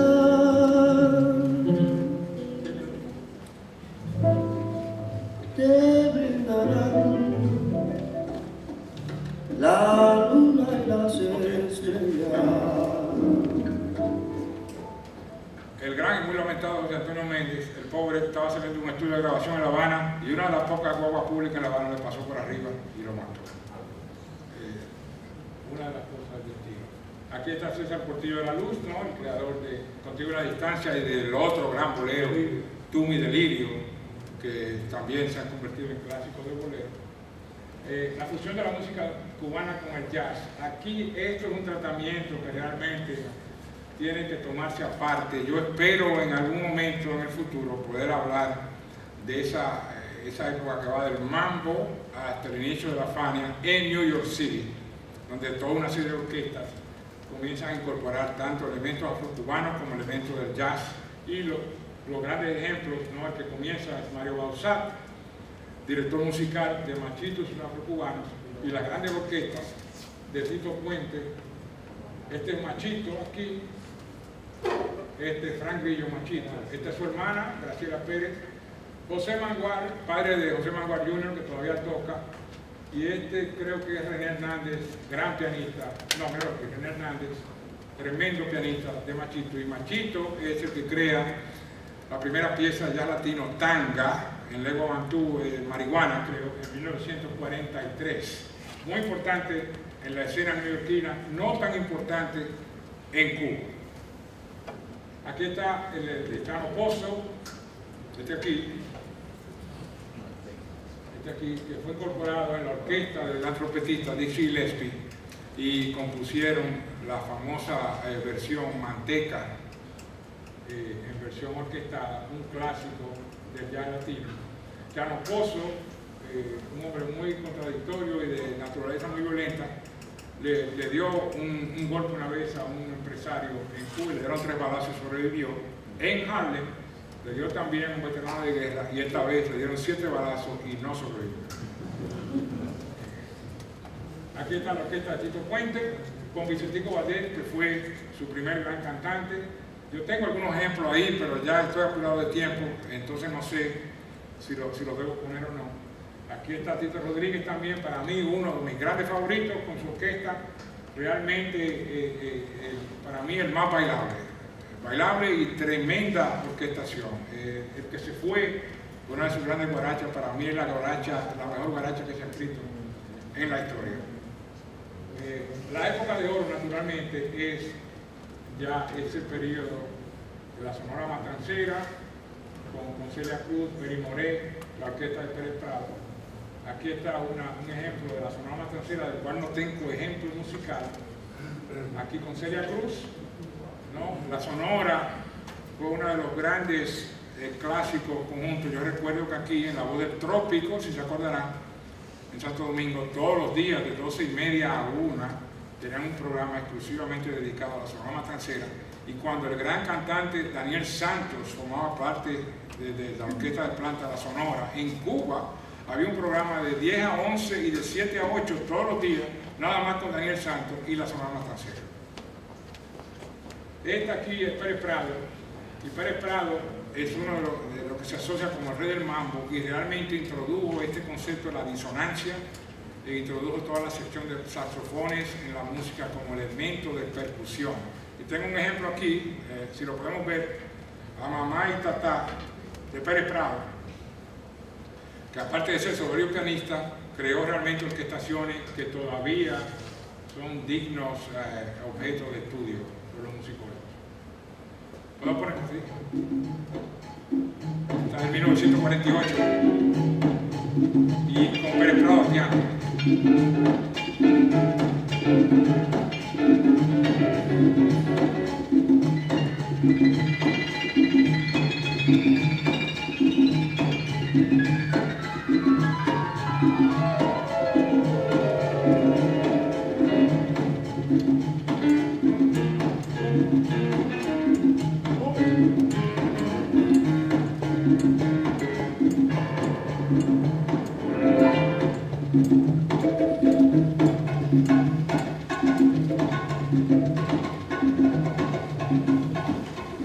Y aquí no, aquí vienen los saxofones como percusión.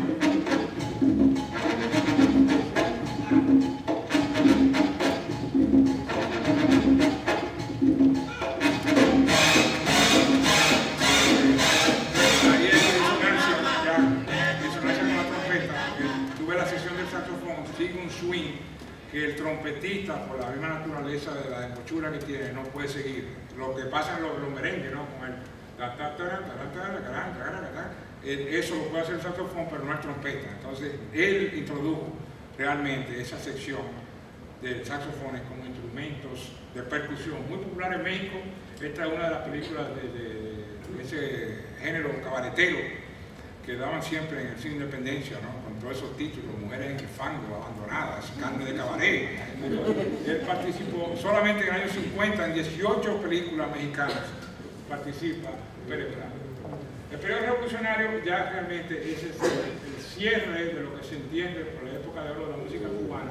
Yo me detuve en el año 59 por varios motivos. Son docenas de artistas y docenas de orquestas ahí. Yo seleccioné para cerrar un ejemplo de la segunda figura máxima, que es Bartolomé Moré, el gran Benny Moré, con su orquesta, un hombre que aprendió música completamente autodidacta, y quiero ponerle como ejemplo uno de sus grandes boleros, Hoy como ayer, que solamente Benny Moré lo puede cantar. Lo voy a cerrar ahí y quiero agregar que me detuve en el 59 porque toda esa parte comercial de agentes empresarios, de discografía, de publicidad, realmente con el advenimiento de la revolución se pierde momentáneamente, aparte de que una buena parte de los grandes músicos también emigran, pero la música entra en un periodo básicamente folclórico por la primera docena o quincena de años de la revolución, y eso en los años 80 donde comienza a despuntar otra vez con la timba,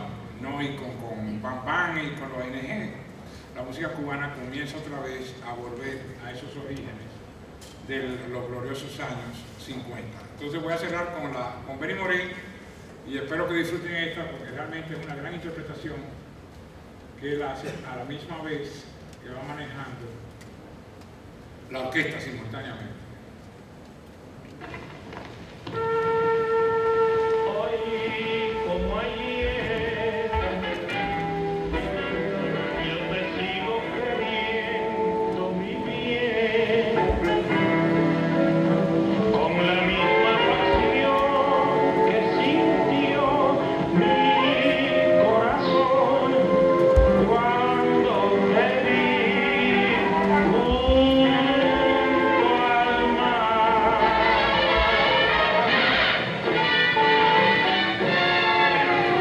Al recordar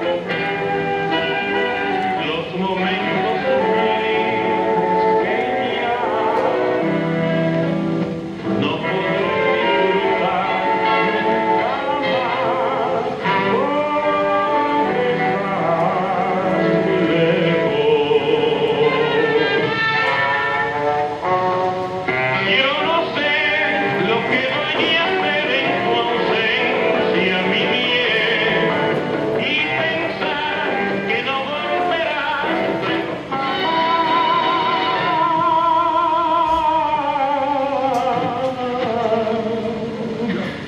hoy como ayer. Yo he tratado de hacer ese jamás como 10 veces y termino ahogado siempre. Pero cada vez que lo veo no puedo evitar cantarlo. Con eso voy a cerrar entonces y realmente ha sido un gran privilegio para mí haberle hablado a ustedes esta noche. Gracias.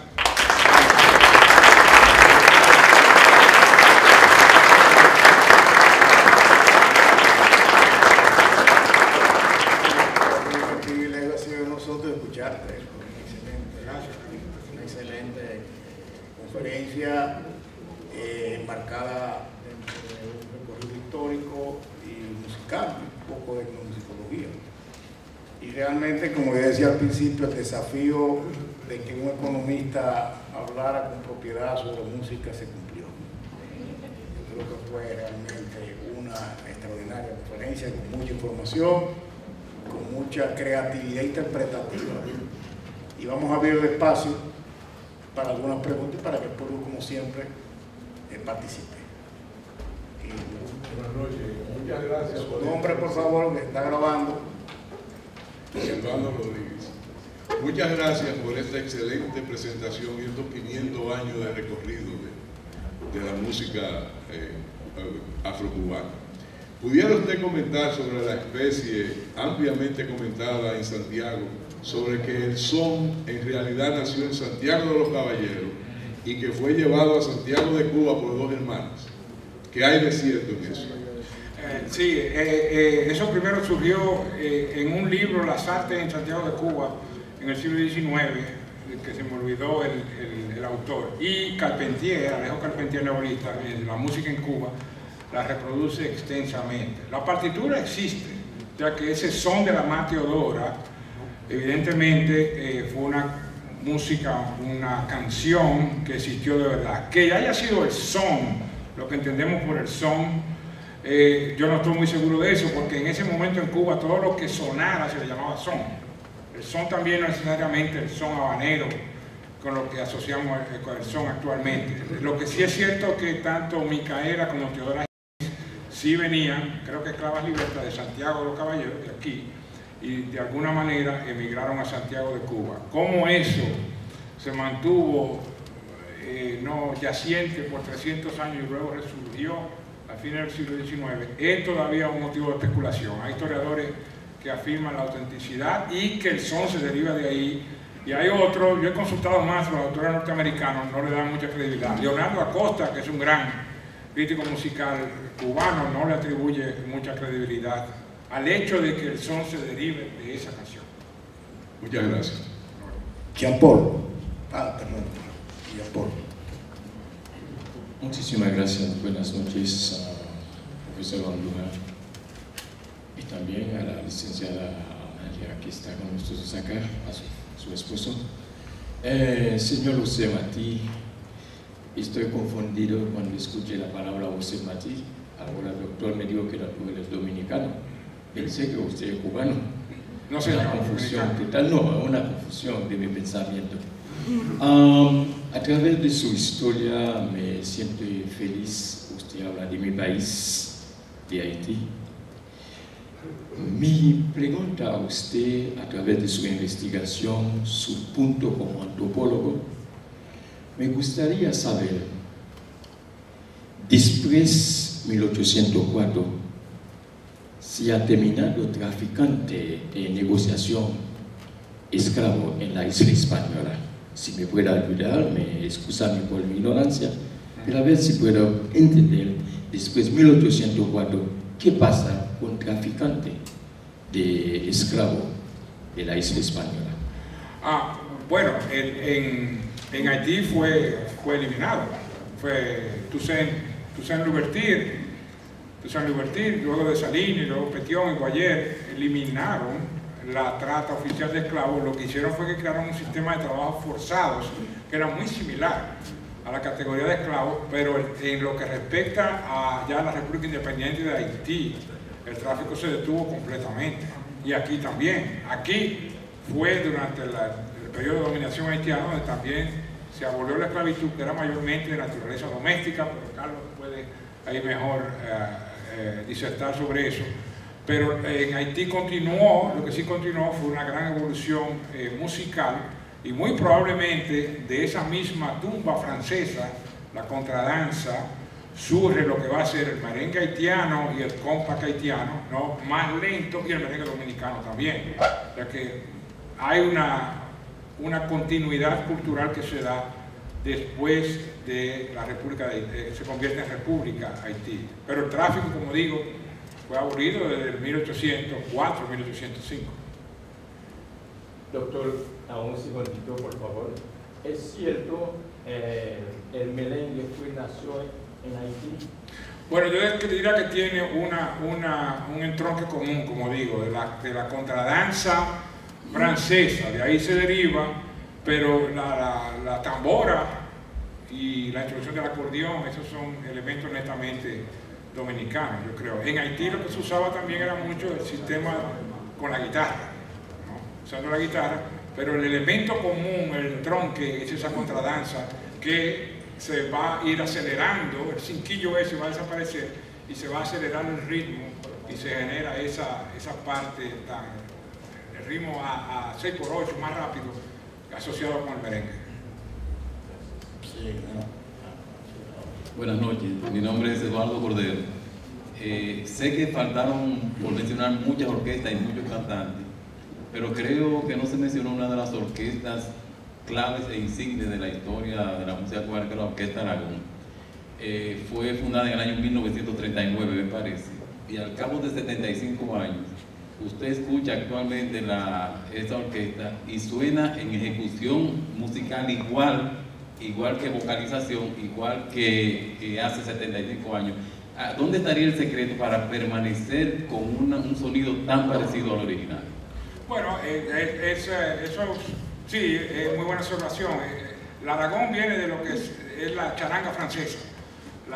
Primero las orquestas típicas que tocaban danzón y luego, con la introducción del piano, se vuelven orquestas de charanga y generan primero este danzón, después el danzón mambo, y termina por derivación el cha-cha-cha, del cual un gran ejemplo va a ser la Orquesta Aragón. Naturalmente no la mencioné, como no mencioné docenas de autores. Yo creo que el secreto está en mantener una tradición musical muy común en Cuba, donde está, por ejemplo, la orquesta de los hermanos Avilés, todavía vigente, de 1890, tocando. La Gloria Matancera, en 1920, la Sonora Matancera tocó por cerca de 80 años. Está el Aragón, que anda por eso, y hay otras orquestas, el Seteto Habanero tiene más de 80 años en vigencia. Entonces es una manifestación de la solidez que tiene la tradición afrocubana, la longevidad de muchas de las orquestas. Una de ellas, la Orquesta Aragón. Buenas noches, Luis Díaz. Usted terminó con un tema de Moreno. Si no me equivoco, Joséito Mateo grabó Hoy como Ayer, y Moreno también. Sí, grabó con la Sonora Matancera, sí. No, Joséito cantó con la Sonora, no cantó, pero no grabó con la Sonora. Usted mencionó grandes boleros cubanos, pero creo, en mi opinión, que le faltó uno, el cual usted mencionó un compositor, sí, su compositor, Manuel Corona, y fue el tema, o el bolero Lonquina, un famoso cubano, de Manuel Corona, exactamente. De Manuel Corona, sí. Que fue una historia real, el bolero. Sí, bueno, Corona es uno de los que se asocia con Pepe Sánchez. Y quizás murió muy olvidado y murió muy pobre en La Habana, y hay una carta desgarradora de él explicando su situación antes de morir, y me disculpa al maestro Corona, pero no lo conozco ese bolero. No, si lo conozco, se me olvidó. Andrés Díaz, cuando usted habló de la ruta de las primeras migraciones que llegaron de la parte oeste de África hacia la parte sur de Portugal y después llegaron hacia la ruta más al norte, que pasó por las Antillas y llegó a New Orleans. En New Orleans hubo una serie de cantos de plantaciones, los World Songs, que llegaron a ser quizá la principal materia prima para el jazz. Hubo también World Song o cantos de plantaciones también en las islas antillanas, producto de la caña, y eso también tuvo que contribuir también con la música del sol, la música popular en este circuito caribeño, o sea, Y bueno, está primero sí, hubo una situación similar, el punto guajiro, que es una música campesina de Oriente, mayormente española y blanca, es más o menos similar. Y está también los orígenes del monte adentro, ¿no? Del son monte adentro, donde la situación, la experiencia es similar al blues norteamericano, porque lo que va a pasar es que hay un elemento melódico europeo, hay una estructura percusiva asociada con África, Freud, pero el motivo ya, el canto que se va a hacer, ya no es la foresta ni el barco perdido, va a ser un asunto americano. Entonces se convierte, al igual que los Word Song en el delta del Mississippi, ya el esclavo lo que está narrando es su experiencia en el algodonal, no su experiencia anterior africana. Entonces en el delta del Mississippi, por eso que expliqué la diferencia con la África sahariana, es que surge ese canto de guitarra individual, bárdico, ¿no? del esclavo, asociado con su experiencia con la tierra. De ahí surgen todas, casi el blues y en cierta medida el son, pero el son va a ser cambiado por la estructura polirrítmica del afrocubano. Sí, señor. Bueno, sí, buenas noches. Mi nombre es Pedro Pablo Gabriel, vengo de Radio Amistad, la esquina de Juan Rama de Son, los sábados. La pregunta mía es la siguiente: ¿qué influencia tuvo la guitarra llevada por los españoles a Cuba con la música cubana y cuáles fueron esos instrumentos de cuerda? Otra pregunta que quería hacerle era referente a la orquesta de Arsenio Rodríguez, una referencia que él tenía en su orquesta. El primer cantante fue René Skull, que era su primo, y cantaba Estela Rodríguez, su hermana, y el gran cantante de ese grupo fue Miguelito Cuní, que fue cantante de la orquesta de Félix Chapotín. Sí. Muchas gracias y pasen buenas noches. Sí, lo vi bailando cuando puse el son. Usted estaba dando brinco ahí. Sí, tiene mucha razón, fue René Skull el primer cantante, y Arsenio le introduce en la guitarra ese elemento de swing también del son, junto con todas las otras innovaciones rítmicas que le hizo. Miguelito Cuní es uno de sus grandes cantantes, después formó el conjunto Modelo, donde también cantó, y realmente los boleros en la interpretación de Cuní son inolvidables, con esa voz en vibrato allá arriba, en falseto, cantando realmente lo que para mí es prácticamente un bolero andaluz. Tenía un estilo muy parecido a Cuní cantando a Francis Santana, que era completo. Sí, Santana también usaba ese vibrato. Cuní cantaba bolero, guaracha, mambo, son, todo lo cantaba bien. Sí, es como los grandes cantantes son así. Joséito Mateo era así, todo lo cantaba bien. Francis Santana, todo lo cantaba bien. Alberto Beltrán, son multifacéticos. Benny Moré le ponía cualquier cosa y lo cantaba también. Son gente dotados de ese sentido del ritmo. Y Mar Rivera en Puerto Rico, también el sonero mayor. Sí. Una última pregunta, por favor. Sí, buenas noches. Mi nombre es Héctor Mercado y le felicito. Usted tiene mucha capacidad y estamos nutridos nosotros. Nos sentimos muy orgullosos de tener personas que sepan mucho de la cultura, de la música a nivel internacional. Muchas gracias. Mi pregunta es, ¿a qué se debe que la música como el de Argentina, que es el tango, los argentinos son unos expertos bailándolo, son unos artistas dibujando el tango? ¿A qué se debe que los mexicanos les arrebataron como ese arte a los cubanos con el danzón? Bueno, cada uno sigue su patrón cultural. Por ejemplo, aquí se baila son también muy a la manera de Santiago de Cuba. Hay grandes clubes de soneros. En Santiago me imagino que los hay también, pero en Santo Domingo hay clubes de soneros con concursos y competencias de baile intensas, con clases, con todo el ropaje, el sombrero y los zapatos de 2 tonos, y la actitud, ¿no? Como decía Francis Santana, que el son se baila pisando, y es como si usted estuviera caminando. Bailar, camina y baila al mismo tiempo, y va despegando los pies del frente. El caso argentino es muy curioso, porque el tango argentino también viene de la habanera. Esa línea misma del tango que da en Río de la Plata fue traído ahí a los muelles de Río de la Plata de los puertos de La Habana. Entonces tienen un entronque común, la habanera cubana y el tango argentino. En México sí hubo también una locura por el danzón, a la misma vez que surgió en Cuba, y así como está también el bolero de tipo mexicano, que no tiene la estructura rítmica del cubano, ese swing de crooner, pero sí en términos melódicos ha dado una rica variedad. Y son innumerables los compositores. El bolero ranchero, ¿verdad? ¿El bolero qué? Ranchero. Sí, el bolero ranchero y el bolero de la corrida y el bolero clásico orquestado, ¿no? Con Consuelo Velázquez, Gonzalo Curiel, Fernando Fernández, tienen toda Toña la Negra, tienen una serie de cantantes, una tradición tan importante como la cubana. Muchos de los famosos boleros de la barca son mexicanos. Una última pregunta que quedó pendiente, que no la vi, fue la de Luis Felipe Rodríguez, que me había levantado. Gracias, alcalde.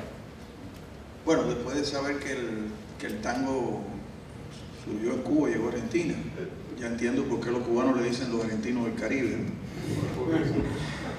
Yo quería decir lo siguiente. Se habla de la música afrocubana, se habla de la cultura afrocubana. A mí me parece una redundancia, porque el componente africano en la cultura cubana es el componente esencial de esa cultura. Y lo mismo ocurre con la música como expresión de la cultura. Y creo que el recorrido que usted nos ha hecho hoy magistralmente reafirma esta idea. Y esta idea es el resultado de la evolución histórica de la presencia africana en Cuba, que llegó a la isla cuando llegó al resto del Caribe, más o menos. Ustedes saben que Cuba fue colonizada en el 1519, o 511, perdón, mucho después que la española. Pero los africanos comenzaron a llegar inmediatamente, igual que en otras partes del Caribe y de América. Sin embargo, la presencia africana se potencializa y se hace fuerte en Cuba en el siglo XIX, justo cuando en las demás colonias del Caribe se está desmontando la esclavitud. En Cuba es cuando adquiere mayor pujanza, y la entrada de esclavos es mucho más numerosa. Usted lo explicó, Martín, muy bien, resultado de que la industria azucarera del Caribe en Haití se traslada a Cuba después de la revolución haitiana. Y en ese pleno auge surge, va cuajándose lo que pudiéramos llamar la nacionalidad cubana. Y justo ese día que usted mencionó, en que Carlos Manuel de Céspedes llama a la independencia de Cuba, el 10 de octubre de 1868, lo hace convocando a sus propios esclavos, porque Céspedes era un hacendado esclavista, convoca a sus propios esclavos, le dice: a partir de hoy ustedes son hombres libres, y como hombres libres los convoco a luchar conmigo por la independencia de Cuba. Y las gestas independentistas de Cuba, que duran desde el 68, diría que hasta hoy, hasta finales del siglo XIX, esa gesta se basa en la participación de aquellos esclavos que primero se suman como libertos, convocados por los propios hacendados criollos, y después son ya libertos por el resultado de la abolición de la esclavitud a finales de la década de los 80. Y esos esclavos, esos negros africanos libertos, forjan la nacionalidad cubana conjuntamente con los criollos blancos. Y creo que eso es determinante en la presencia africana en todas las expresiones de la cultura cubana, aun cuando la república instaurada en el 1902 es una república donde la segregación racial es sumamente marcada. Sin embargo, esta presencia del componente africano se fue expresando en en la música, se fue expresando en la danza, se fue expresando en la literatura, el movimiento antillanista en la poesía, que movilizó a poetas tan importantes como Nicolás Guillén, Manuel de Cabral en República Dominicana, tiene también esa impronta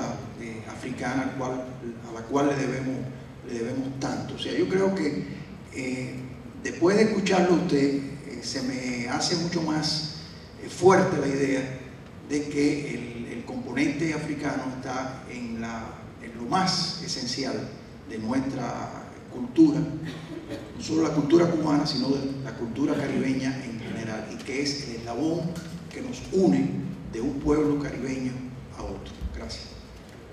Bien.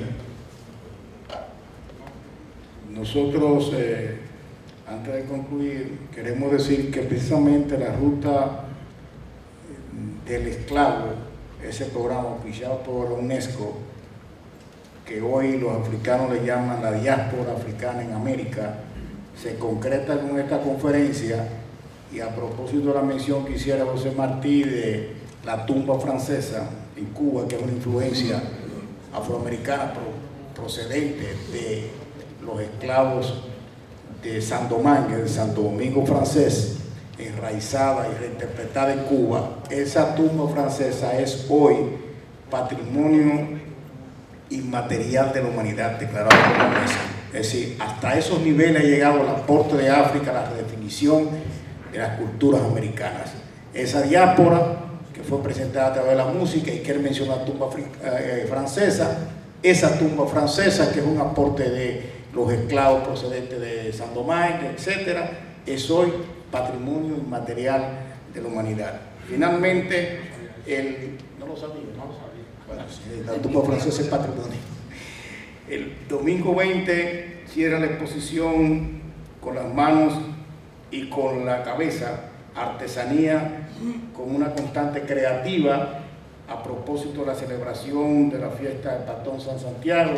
Hay una entrada libre a las exposiciones, se va a presentar el catálogo de esa exposición, habrá un bazar de artesanía y habrán juegos y presentaciones folclóricas. Los invitamos a que nos acompañen el próximo domingo para seguir compartiendo juntos estas actividades del Centro León.